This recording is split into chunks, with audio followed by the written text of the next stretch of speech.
Kalgoorlie protest, arrests made.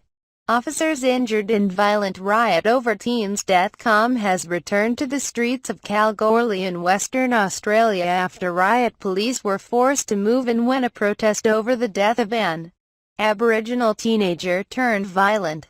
12 police officers were injured, car and building windows were smashed and courthouse staff were evacuated. About 200 protesters gathered outside the courthouse this morning ahead of the expected appearance of a 55-year-old man, who has been charged with manslaughter over the teenager's death. 2 children on the roof of a police car in Kalgoorlie. The boy was riding a stolen motorcycle on Monday before a crash involving the bike and the man's utility. Police said the stolen motorbike was linked to the charged man.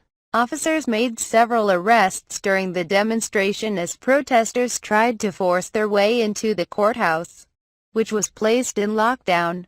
Police in riot gear with shields and helmets line up opposite protesters carrying banners on Hannon Street in Kalgoorlie.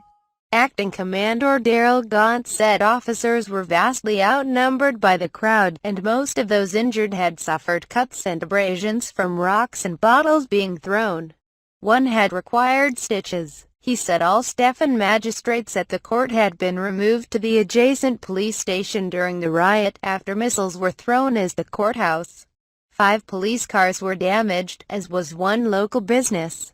He said local elders had been very supportive of police actions.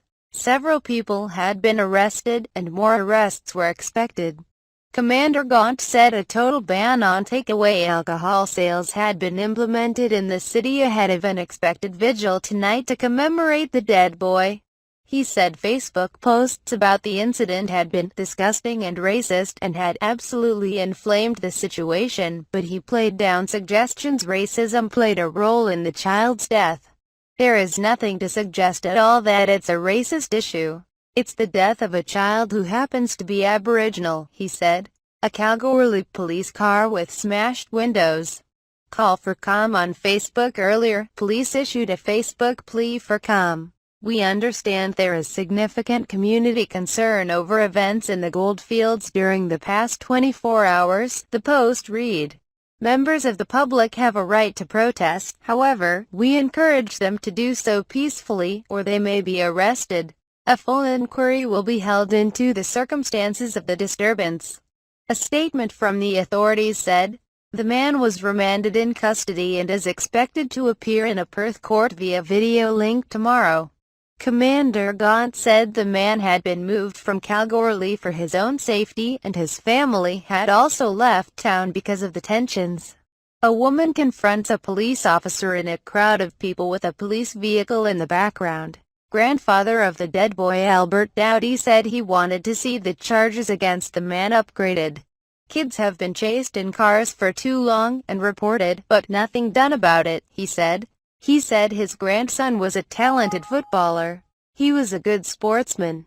He's played for Kalgoorlie City Football Club since he was 11. They got in the grand final. But he won't be there, he said. Mr. Dowdy condemned the violence. I just want people to respect police and the law and let justice take its course in the right way, he said. A line of people stands on a road in Kalgoorlie holding banners and an Aboriginal flag. Frustration and anger among Indigenous people. Others in the city expressed frustration at what they said was ongoing, endemic racism. Lyndon Brownlee said the violence had been 200 years in the making. Relations have reached a boiling point and it's exploded here today, he said. I do not condone what's going on.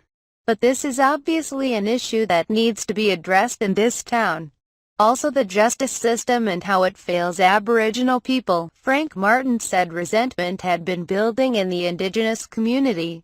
I see a lot of frustration and anger. The biggest problem here in Kalgoorlie is racism, he said. Government has got to come to the table and talk to the Wongatha people here about finding real solutions and how we can look after the whole community, can look after our kids. When a child as young as that passes away, it affects everybody and everybody's hurt at the moment.